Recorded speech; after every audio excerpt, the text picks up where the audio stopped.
14. The Last Crunch. In August, Carl Carmen asked Ed Rasala when he thought they would finish the debugging. Rasala looked squarely at his division's vice president and said, "I don't know." West was greatly amused. As the last two items on his many debugging schedules, Rasala listed the Eclipse and the Eagle multiprogramming reliability tests, the hardest of all the diagnostic programs. When Eagle could play those for a full night without failing, then it would be ready to become a computer. The debuggers would, Rasala planned, run adventure, and then they would send one of the prototypes down the hallway to the software department. They would ship it to software, and the 30 or so software engineers now working on the project would continue to endow it with the complex set of programs known as an operating system. Each time they had approached the deadline for this consummation, West had named a new deadline, which he would announce to superiors and various interested departments. Accordingly, Rasala would draw up a new debugging schedule. West said April, and Rasala worked up a plan that might get them there by then. It didn't, so West proclaimed May to be the date, and Rasala followed suit. Then it was June, and finally West settled on the end of September. By then, Rasala couldn't stand it anymore. He wasn't making any more promises. On the other hand, he felt that they had better do it by the end of September. "Our credibility, I think, is running out." As a group, they often got ahead of themselves. They began to celebrate that summer. As their first favorite pretext for a party, they used the presentation of the honorary microcoder awards that Alsing and the micro team had instituted. Not to be outdone, the Hardy Boys cooked up the PAL Awards, the first of which they gave to the Eclipse Group's own CPU, after work, at a local establishment called the Cane Ridge Saloon. The citation read as follows: Honorary PAL Award Rosemary Seal in recognition of unsolicited contributions to the advancement of Eclipse hardware above and beyond the normal call of duty.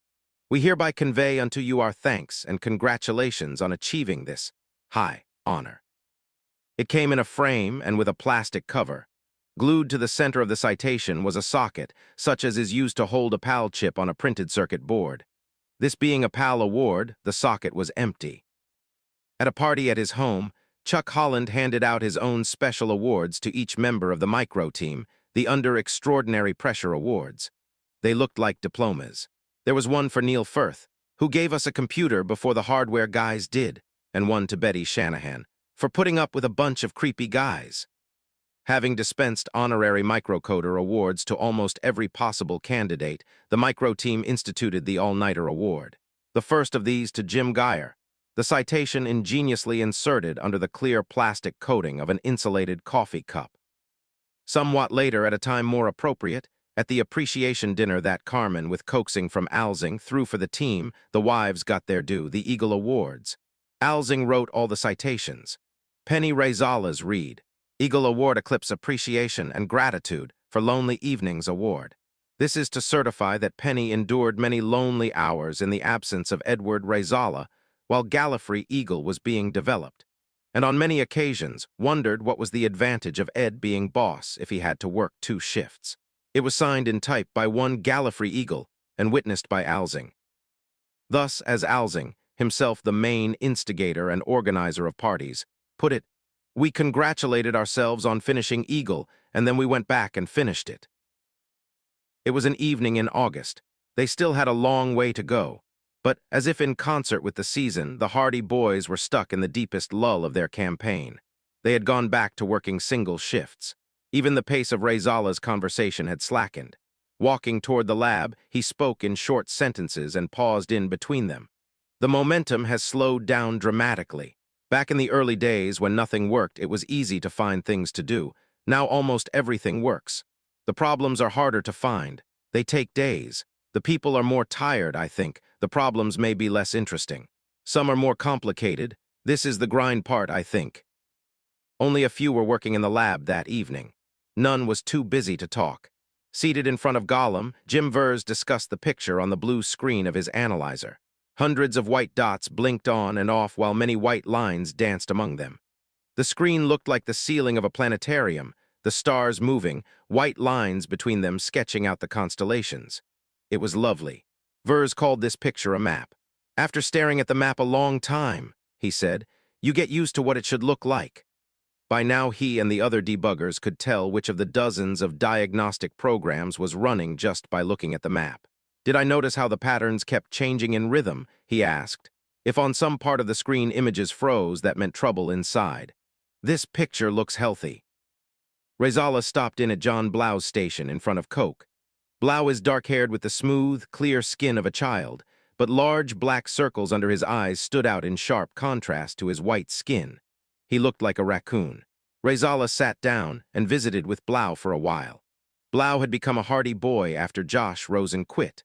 Blau had been the logical choice to take over the debugging of the ALU because he had written much of the microcode for the arithmetical instructions. It had been hard for him, though. I was terribly excited by it, then very frightened, he said. I knew what was going on with the microcode, but with the hardware, everyone is 10 miles ahead of me, so I've got to run as hard as I can to catch up. Plus, I've got to keep pace. I'm keeping a notepad because people ask me questions, and I think I should know the answer to that. Rasala was sitting cowboy style, his chair reversed, his arms resting on its back. He was facing Blau, and as Blau talked, Rasala seemed to study his face.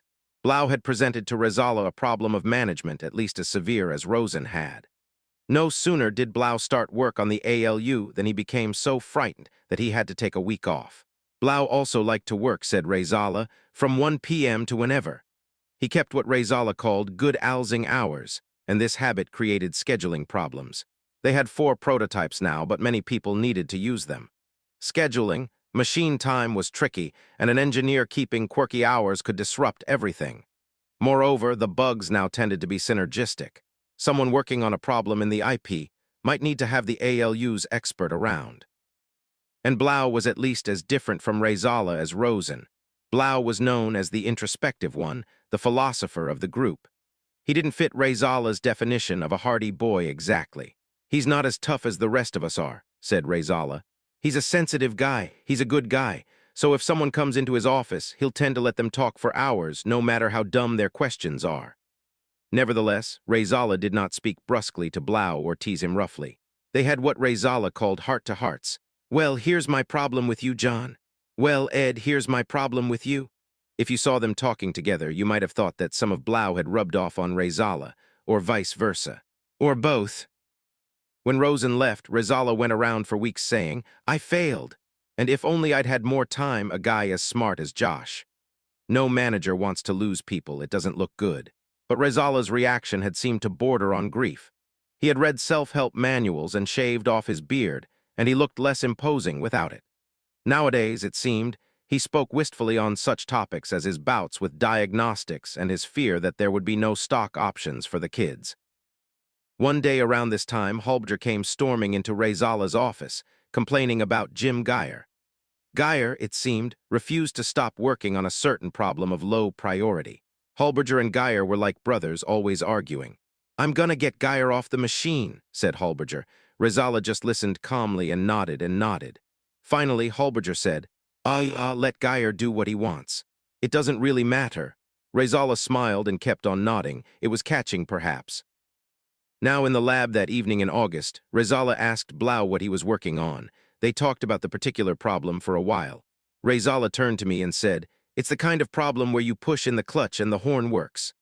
Are you trying to clean up the last crock? I asked Blau. The next one, he said. I used to think I was getting close. Rasala was resting his chin on the back of his chair now. It's hard to tell when you're finished, he said without moving. One of the engineers working on the new prototype named Gallifrey called out to another, who was on his way out of the lab, Don't burn that, pal, yet. I have to eco it. And then it was quiet again, except for the hum of the fans in the machines. Well, I said to Blau, I'll stop asking questions and let you go home. You look tired. It's a long-term tiredness, said Rasala. Going home won't solve it, said Blau. For weeks afterward, Rasala repeated that thought again and again. It's a tiredness going home won't solve. It fit his mood perfectly. The crew's wives and or girlfriends, said Rasala for a joke, were growing weary themselves of the long hours. He felt under pressure from his crew to stick to 1 shift a day and to more or less normal working hours. Meantime, the pressure to finish by the end of September was building. Once Alzing had tried to guess the plot ahead of time. Months ago he had said, near the end, Tom's going to declare an imminent disaster and go into the lab himself. Sometime near the end we'll do that. A computer of Eagle's class must perform at high speed two special kinds of arithmetic called single precision floating point and double precision floating point. Scientific users especially care about this matter. Maybe more important, this is one of the few areas in which the quality of a computer can be measured and given a number, through a standard test called the Whetstone benchmark. It is not the only or necessarily the most important standard by which to judge a computer. If you want to do trigonometry on your computer, it's very important. But it is a popular test, partly thanks to Data General. For its time, the Eclipse had fine whetstones, and Data General did not fail to brag effectively about them. West had hoped at the start that Eagle's whetstones would be better than Vax's. When it became clear that the team could not match Vax's whetstones at double precision and still keep the ALU on one board, West decided to sacrifice some performance at double precision. If they could surpass Vax at single precision arithmetic, they could still say Eagle was faster than Vax. In August, they ran a preliminary whetstone on an unfinished prototype. The results were not encouraging. The numbers fell below their expectations. It appeared that in single precision arithmetic, Eagle would be no faster than Vax. "It's just bullshit," said John Blau in a loud voice one evening around this time while sitting by Coke. "What's better, Crest or Colgate?" But Rasala did not respond. "It's discouraging," he said. "What's the problem?" I asked. "It's somewhere back in there," he said. Without turning, he jerked his thumb over his shoulder, pointing at the prototypes that stood humming against the wall. Allegedly, some computer companies maintain squads of debuggers called finishers. They march into the lab and take over the job when a machine has been brought to the last stage of its incubation, and the inevitable slowdown occurs. If West had owned such a team and had used them now, he would certainly have provoked a mutiny. The troops might have hung an effigy of him from the flagpole out front. But it was time for a change, Rasala believed. He decided to work a regular shift in the lab himself. He chose Geyer to be his lab partner. It was never clear just how well Rasala did at this 11th hour debugging, unacquainted as he was with the intricacies of the hardware. The others had come to know it as well as you do the rooms of your childhood home. They could find all the light switches in the dark. Rasala could not, though he was spending many hours studying up on his own. Questioned about this, Geyer shrugged his shoulders and gave his high laugh. "Oh, Ed's common along." Late in August, after work one day, the whole gang came trooping into the Cane Ridge Saloon, teasing Rasala by turns. It appeared that he had suspected a certain chip of overheating occasionally, and in order to find out if this was indeed the cause of the bug they were working on, he had subjected the chip to the heat gun, a glorified hairdryer. But he had done so with too much enthusiasm. Rasala had melted the chip's socket. The socket cost just a few pennies, but the way they carried on, you might have thought it was made of gold. The way they all laughed and cried out, Rasala cowering in mock trepidation at their abuse. "Meltdown. We need more fire extinguishers in the lab, Ed." It was clear that under his influence they had returned. When he first arrived at Westboro, John Blau heard from Rosemary Seal that in 5 weeks the Eclipse Group's offices would be remodeled. It was ultimately on account of this that Blau, for one, never believed in the promise of stock options. It was like the debugging schedules. When 5 weeks elapsed, the promise was that the workmen had been delayed but would arrive 5 weeks hence, for sure this time. It became a standing joke. Of anything that clearly wasn't going to get done on time, they would say, "No sweat, we'll do it in 5 weeks. Now they were back on double shifts. They had gone back underground. The Hardy Boys were attacking those bugs. The micro kids were cranking out the last parts of their code. Suddenly the carpenters arrived. All the walls to all their offices and cubicles came down. Then the carpenters went away for a week. Rosemary did what she could. They managed somehow. At least nothing important got lost. "The place is all torn up," said West, "and when it's back together, I suspect that they'll find it's been emotionally torn up too." As it turned out, the group did not get much new space. Alzing and Rasala got walls and a real door apiece, and most of the rest got cubicles again, but ones of slightly different size, so that an engineer with some seniority, such as Halberger, got several square feet more than the recruits. Thus, for the first time, the group's pecking order was made completely visible. It was carved out in steel partitions. The atmosphere was different. It was hard to put your finger on the change, but the veneer of equality was gone, and with it perhaps some of what had made the Eclipse group seem unusual. Perhaps it was only my imagination, but afterward there seemed to be more talk among the younger members of the team about being peons. More sentences in which the phrase, "someone at my level," cropped up. By early September, Holberger felt he was back in Burnout City. Around this time he found, in a wastebasket in the lab, the stub of a paycheck. It belonged to one of the technicians who had come down from Portsmouth. These were first-rate technicians, and being technicians, they got paid for overtime. Engineers were professionals, they did not. Holberger glanced at the stub. He couldn't help it. He was astonished. The technicians were taking home more than twice as much as he was, on account of all the overtime. Holberger took the stub to Rasala.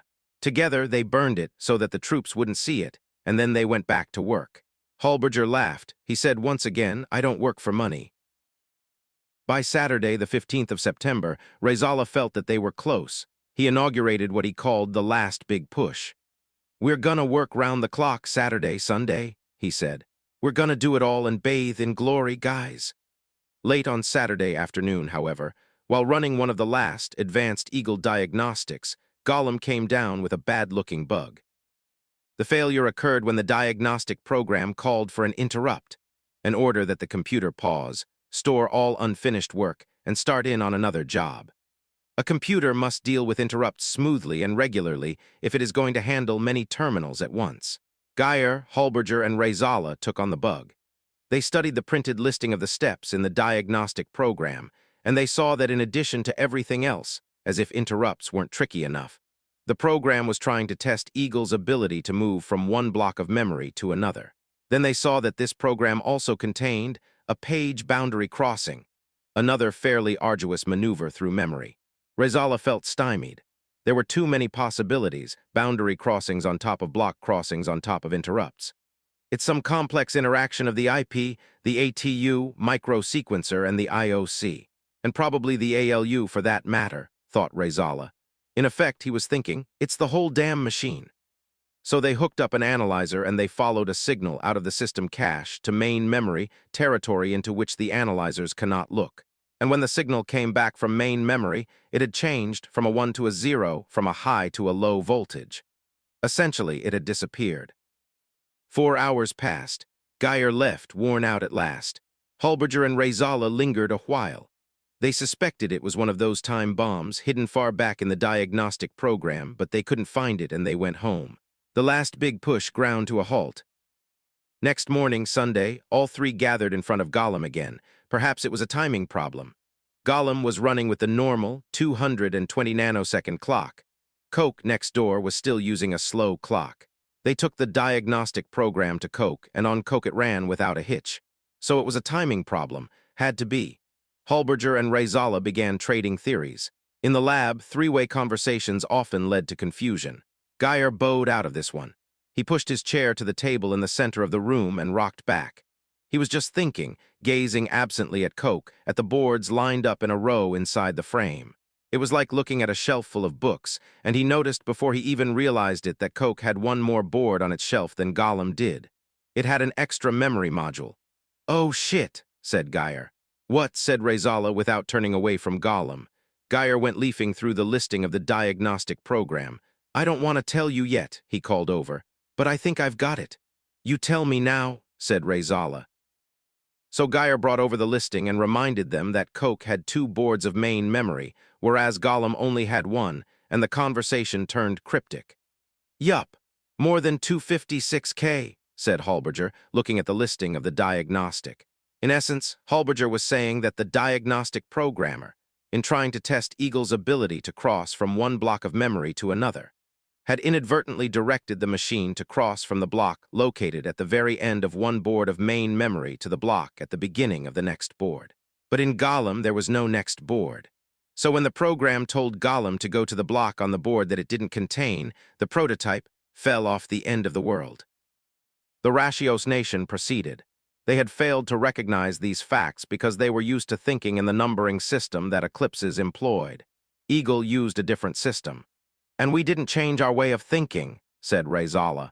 They stuck a second board of main memory into Gollum and the interrupt worked. But they had lost the best part of a day. "It's kinda embarrassing," said Geyer, sitting in his office chewing up a toothpick. West scowled. Rasala should have known better. Would West have known better? Maybe. By the evening of September 20, the machines had accomplished the Eclipse multiprogramming reliability test, but not quite the one designed for Eagles. Probably, Rasala thought, they would reach that milestone tomorrow. At any rate, he decided to try out Adventure the following evening. After the M/600, his last machine, had been sent to dozens of customers, a defect had cropped up in it, an important one, which, among other things, prevented the machine from playing Adventure. If he'd tried to play the game in the lab, they'd have found the problem and fixed it cheaply. Although he had never ventured into Colossal Cave himself, Rasala resolved that he would never declare a machine debugged again until it had mastered Adventure. Now the time for Eagle to do it had come, so he thought. When Rasala walked into the lab on the evening of the 21st, Halberger called out to him, "It looks like we've achieved hard interrupts." There were diagnostic programmers in the room and some writers of system software, as well as micro kids and most of the hardy boys, and they were all doing something. The little room was a forest of equipment now. A couple of months had passed since Eagle had been cloned. Rasala had named the two new prototypes Tardes and Gallifrey after the home planet and time machine of Doctor Who, the protagonist of a science fiction show on public TV. The two new machines were the first to run with the normal, full-speed 220 nanosecond clock. Like Doctor Who, Rasala explained, the purpose of these new prototypes was to conquer time. Mag tapes were spinning. There were disk drives everywhere. Steve Wallach was there, looking haggard, pale, and excited. In addition to being emissary to software, Wallach had become an important cheerleader. He was forever dragging important people in from the hall to show them the prototype Eagles these days. "Signing up the remainder of the corporation," he said. At the moment, he was trying to get Halberger's attention, without success. Several people were trying to get Halberger's ear, and, busy as a blue jay over at Gollum, he didn't seem to be paying attention to any of them. "Pretty exciting," I said to Wallach. "Yeah," he said, "but there are other problems now. I'm trying to get the documentation done. Some people's writing styles are terrible. They make mistakes they should have learned to correct in my weekly reader." Over at Gollum, Halberger was pulling a chip out of a board with a pair of tweezers. "Aren't you gonna take power down first?" Rasala called to him. "No," said Halberger without looking up. "Halberger's risking his job right here," said Rasala to the room in general, in his best deadpan manner. There was so much equipment in the little lab now that I couldn't sort it all out. Many contraptions had their innards bared, bringing bright colors into the lab, bundles of orange and yellow wires, and brightly colored connector straps. 11 fat logbooks for Gollum and Coke lay on the central table. Images danced on the screens of analyzers. On a table in a corner lay several printhead circuit boards.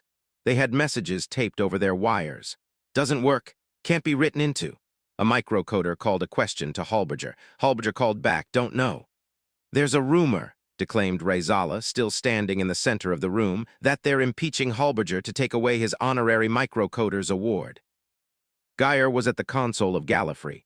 He was trying to find the cause of a subtle failure in the I/O system, and to this end was trying to develop a method to increase the frequency of failures. "That's a waste of time," said Rasala. "No, it's not," said Geyer, and he kept on working. Halberger was inserting his tweezers into the board of a running machine again. "Halberger's risking his job again," called Rasala. Suddenly, just a moment later, Halberger and several microcoders, about a third of the crowd in the lab, went charging out of the room. "Where you going?" said Rasala. "Home," said Halberger. And a moment after that, Chuck Holland came in carrying a disc pack. It looked rather like a helmet. Inside it lay the code that would, presumably, enable them to play Adventure on an Eagle. Holland installed the disc pack in Gallifrey's disk drive, and Rasala sat down at the console. He typed a little, using only 2 fingers. His movements looked tentative. He stopped and made a blubbing sound with his tongue. Geyer pulled up his chair. Wallach, Holland, and one of the diagnostic programmers approached and leaned in over Rasala's shoulder.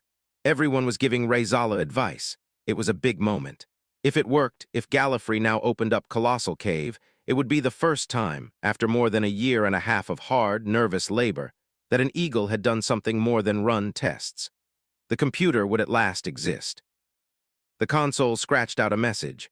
"Whoops," said the diagnostic programmer, looking over Rasala's shoulder. "You roached the disk." "I told you," said Wallach. "You should have put right inhibit." "Now we gotta run fix-up," said Chuck Holland. This took some time, and then the scene was repeated, all hands gathered around the console, Rasala at the controls. Rasala typed. The console scratched out a reply. "Goodbye," said Rasala. "Goodbye," fatal error read the message on the console. Again they ran fix-up, and again the console replied to Rasala's request to initiate adventure. Fatal error. Rasala gave up. There would be no adventure tonight. Eagle just wasn't ready. Rasala fed Gallifrey a diagnostic program that it had already passed, wrote up a sign saying "Do not disturb," which he placed on top of the console, and was on his way out the door when the console started scratching out a message. So he went back. The machine had rejected its microcode. Rasala went to a filing cabinet and leaned against it. Then he took a deep breath and went back to the machine. He and Geyer made some adjustments, and finally Gallifrey started running again. "Why's it working now all of a sudden?" I asked. "We don't know," said Rasala. "We don't know everything about the machine." Reaching for some comforting words, I said, "Well, at least some of it works." "Yeah," said Geyer, "and someday we'll know which part." Eagle was failing its multiprogramming reliability test mysteriously. It was blowing away, crashing, going to Never Never Land, and falling off the end of the world after every 4 hours or so of smooth running. "Machines somewhere in the agony of the last few bugs are very vulnerable," said Alsing. "The shouting starts about it. It'll never work, and so on. Managers and support groups start saying this. Hangers-on say, 'Gee, I thought you'd get it done a lot sooner.' That's when people start talking about redesigning the whole thing." Alsing added, "Watch out for Tom now." West sat in his office. "I'm thinking of throwing the kids out of the lab and going in there with Rasala and fix it. It's true. I don't understand all the details of that sucker, but I will, and I'll get it to work." He called for Rasala one evening. "I want to go into the lab." "Give me a few more days," said Rasala. On September 25, Rasala said, "As of this morning, Eagle ran multiprogramming 12 hours overnight without failing." Halberger said, "I know how West felt, but he couldn't have done a thing." Back in his office, West said, "It wasn't an empty threat. The game, of course, though, is that when I say I'm gonna go in there, they haul ass, because they assume it's gonna be some kind of trivial, dumb thing." It had been such a problem, having to do with noise. But it wasn't quite over. On October 4, most of the team clustered around Gallifrey's console, with Halberger at the controls this time, and the machine opened up Colossal Cave. Halberger had never played adventure before, and he wasn't about to take it on seriously now. He fiddled around in the style of a complete novice, didn't even meet the pirate or garner a treasure, and then shut the game down. There was another game in progress that interested him more. They were running the whetstones again. They watched and waited most of that day. When it was all over, there was a victory. Now that Eagle was an almost fully functional machine, the figures were much better. They came out to within a few digits of what the designers had hoped for more than a year before. West's commandment was satisfied. Eagle was about 10% faster than VAX on single precision, at least according to the published figures for VAX, and it was about twice as fast as the fastest Eclipse. But Gallifrey, the lead machine now, still wasn't all there. It was running all the toughest diagnostics, but failing occasionally on some of the lower-level ones. The Hardy boys would leap for their analyzers, run the test again, and the failure wouldn't happen. A flake, but where was it? On October 6, the vice president, Carl Carmen, came down to the lab as usual, and they told him about the flaky. Carmen is a man of medium height, in his 40s, fair-haired, with skin rather pink from the sun, all in all cherubic-looking. He smiles like Alsing, mysteriously. The ALU was sitting outside Gallifrey's frame on the extender. Gallifrey was running a low-level program. Carmen said, "HMMMMM." He walked over to the computer, and to the engineer's horror, he grasped the ALU board by its edges and shook it. At that instant, Gallifrey failed. They knew where the problem lay now. Geyer and Halberger and Rasala spent most of the next day replacing all the sockets that held the chips in the center of the ALU, and when they finished, the flaky was gone for good. "Carmen did it," said Halberger. "He got it to fail by beating it up." They still had to prepare reams of documents. They had to run more tests. Software had to complete the vast, complex 32-bit system software. Now and then they would meet new crises, failures that usually but not always turned out to be flaky ones. They'd continue to bite their nails over the supply of PAL's manufacturing, would have to figure out how to build Eagles, and the Eclipse group would have to help. Jim Geyer still had to make the I/O system work right. and that would take a while. And in the meantime, Rasala would go on saying what he had been for these many months, as if by naming the worst he could prevent it from happening. There's still a small but finite chance that there won't be an eagle. Nevertheless, they had reached one approximate end. It's a computer, Rasala said. On Monday, October 8, a maintenance crew came into the lab with a large dolly. They loaded Gallifrey Eagle onto it carefully. They wheeled it down the hall to the software department. Several of the Eclipse group walked along, as escorts, and a few of them went out that night and hoisted a few beers. But there was no ceremony this time. A few days later, in the gloom of the Cane Ridge Saloon, they shoved together some tables and held another PAL award ceremony. Standing to give the presentation, Rasala paused, and turning to the people sitting next to him, he said behind his hand, "It's just an excuse to go out drinking." Back in January, Rasala had said they would open champagne when an eagle went to software. They had drunk champagne before, however, at less important milestones. Besides, now that the time had really come, Rasala no longer felt like drinking champagne. Partly he was tired, more tired than he had ever felt in his life. Partly he had begun to feel an emptiness of purpose looming. He had lived with La Machine so long that he could not easily imagine life without it. In this mood, other problems took on perhaps an exaggerated importance. Something was going wrong, though, not with the machine, not with the group exactly, but they were in trouble. A month or so before Gallifrey was shipped to software, I had been chatting with Rasala in the hallway outside his office when an executive turned the corner, walking toward us. "Now we stop talking," muttered Rasala, so we did. He did not resume until the person had passed. And on the evening that I had come to see Rasala play adventure on Gallifrey, the time the machine just wasn't up to the task. The basement had seemed steamy with intrigue. Rasala had said, cryptically, that false rumors were running around to the effect that West was on his way out. I stopped in to see West. He had gotten his hair cut, short like a soldier's or a respectable businessman's, and he looked plucked. He looked wan. He looked terribly thin. His face glowed slightly when I asked about the rumors.